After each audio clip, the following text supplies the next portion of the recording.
Very much for your confidence in me.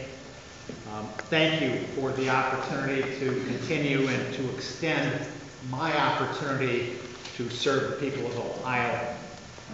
Thank you for the opportunity to continue the legacy of Chief Justice Moyer in making sure that courts are open, courts are accessible, that the court is held with high regard, to make sure that all persons who come to the court will be respected and treated courteously, to make sure that all people are heard and know when they've been to court that they have in fact been heard,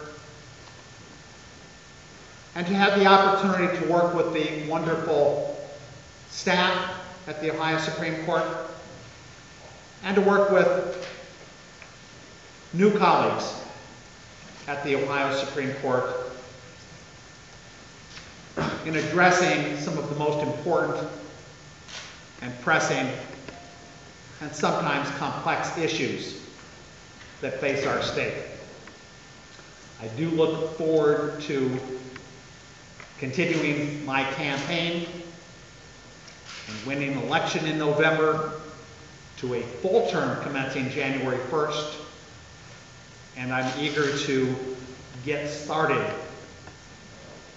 on May 3rd as the Chief Justice and to begin to bring some continued stability to the vacancy that now exists. I look forward to that service, and thank you. Thank you, Judge. Thank you. And so we are available to answer any questions that you may have of us. Governor, it seems like a highly political move this week. You mentioned the NAACP. These are your words. The court, in your view, was too white and too male. This appointment seems to be yet another. In politics, is this a 100% political appointment in an attempt to help the judge win election this November? Well, let me speak to the first part of your question, if I may, first. It is true that if you look across the state of Ohio, in my judgment, our legal system has needed greater diversity.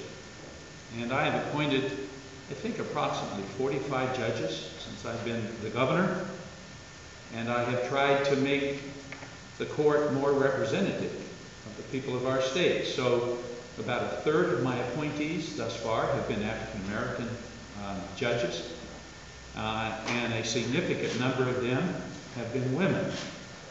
And I am proud of that, and I think our court system will be strengthened as a result of that greater inclusiveness in terms of having the court look more like the people who populate our state.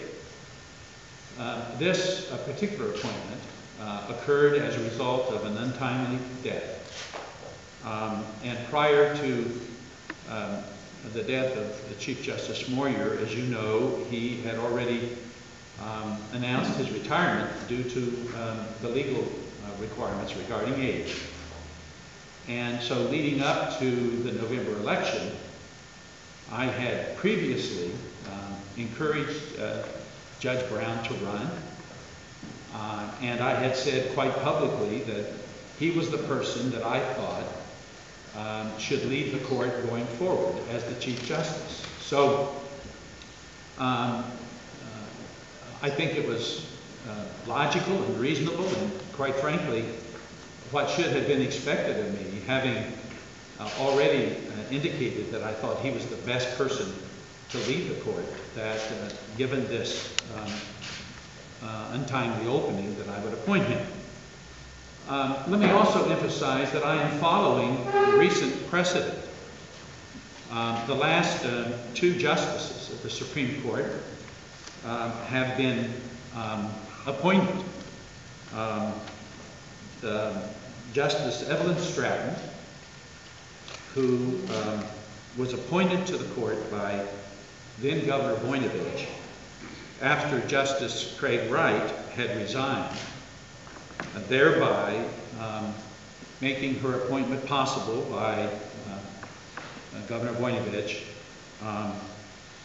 It was not the result of a death, it was the result of a resignation of a sitting justice, and at that time, now Justice Stratton was an announced candidate for the Supreme Court, just as Judge Eric Brown is now an announced candidate for the court. And so she was appointed and thereby ran as an incumbent. Now that was under Governor Voinovich. A set of circumstances that I think are very, very similar to the current circumstances.